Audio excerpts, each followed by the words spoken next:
हाय। मैंने आपको बताया था ना कि अंडरवर्ल्ड डॉन गैंगस्टर इनका बॉलीवुड के साथ दामन चोली का साथ है। लेकिन अब जो मैं किस्सा बताने जा रहा हूँ उसमें कोई स्टार जुड़ा हुआ नहीं है। फिल्म 1 2 का 4 की बात कर रहा हूँ। उनके प्रोड्यूसर नज़ीर अहमद साहब। नज़ीर अहमद साहब मतलब खुदा गवाह के प्रोड्यूसर पार्टनर। आपको लगे कि खुदा गवाह का पठान है ना, वो फिल्म के अंदर से बाहर निकल के आ गया। ये उनकी पहचान। 6 फुट लंबे, शर्ट के 3 बटन हमेशा खुले ही रहते थे और उन्हें कोई गन या तलवार या खंजर रखने की ज़रूरत नहीं। उनकी आंखें ऐसे हैं कि लगे कि चीर डालेंगे आपको। लेकिन एक स्माइल और चेहरे पे एक मासूमियत भी थी और बड़े ही ऑनेस्ट और प्यारे आदमी। तो ये शख्सियत गेटी गैलेक्सी में जो ब्लैक मार्केटिंग वाले होते थे ना, उनको भी पकड़ पकड़ के यूं मारते थे। और उनकी एक स्टाइल थी, यूं पकड़ेंगे और सर को यूं चेहरे के ऊपर लगा देते।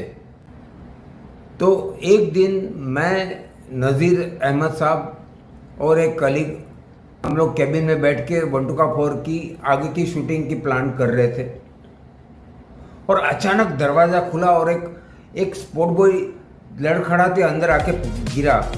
वो टेबल पे गिरा और वो कुछ संभले और हम लोग संभले। उसके साथ ही अंदर 3 4 टपोरी टाइप के लड़के आ गए। उन्होंने टेबल के ऊपर एक पेपर का बंडल खोला और अंदर से एक देसी गन कट्टा निकाला, एक छुरा निकाला और एक तलवार टाइप निकाला और सीधा उन्होंने जो तलवार टाइप था वो सीधा नज़ीर अहमद साहब के गले पर यूं लगा दिया। और जो कट्टा था देसी पिस्तौल, वो उन्होंने मेरे सर पे कनपट्टी पे रख दी और मेरे साथी के ऊपर एक छुरा रख दिया। और ऐसे हम हक्के बक्के रह गए, कुछ समझ में नहीं आ रहा था। और मैंने आपको जो बताया ना कि नज़ीर अहमद साहब ये पर्सनालिटी, वो भी सन्न हो गए।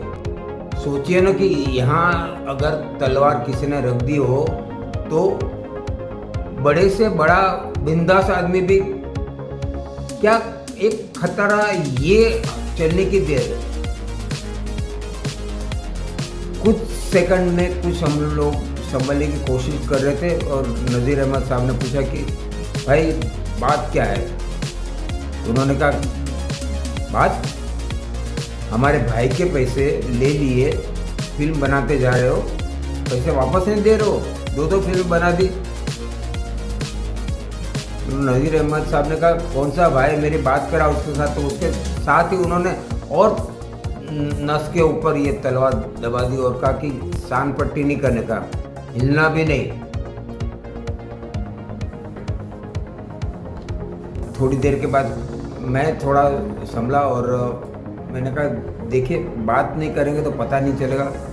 आप कह रहे हैं कि पैसे लिए, तो उसमें नज़ीर अहमद साहब बोले कि भाई मैं फिल्म बना रहा हूँ और मैंने किसी का भी पैसा नहीं लिया, मैं अपने पैसों से फिल्म बना रहा हूँ, किसी का पैसा नहीं लिया।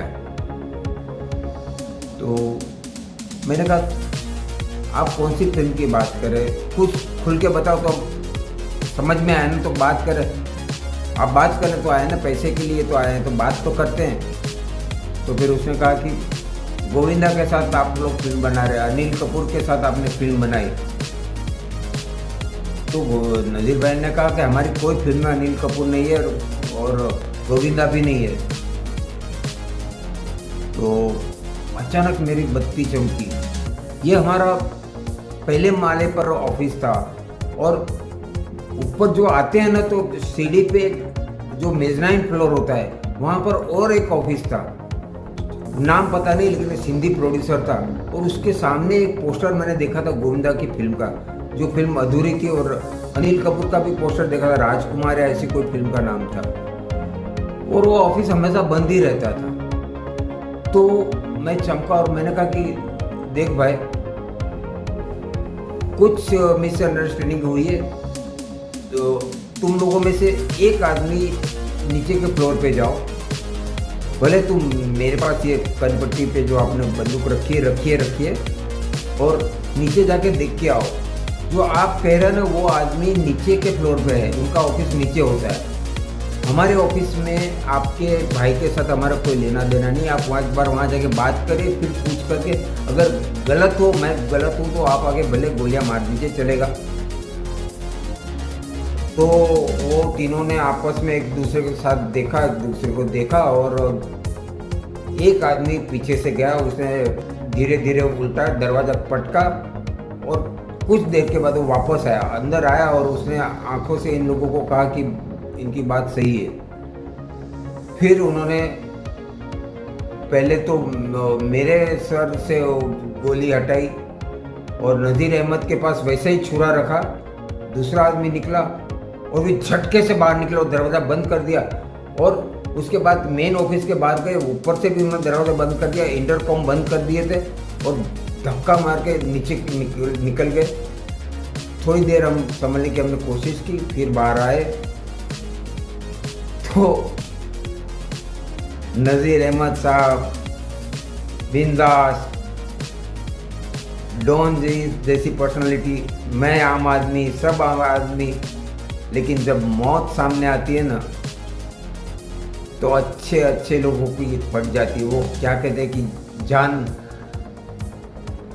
भूल गया हूँ मुहावरा क्या होता है, हलक पे अटक गई या गले में अटक गई, बस अटक गई, इतना पता है। और हाँ, वैसे बात थोड़ी एक्सटेंड हो रही है, लेकिन मैं बता दूं कि ठीक 8 दिन के बाद फिर इसी तरह का हुआ, लेकिन इस बार हम कैबिन में नहीं बैठे थे, हम बाहर बैठे हुए थे, और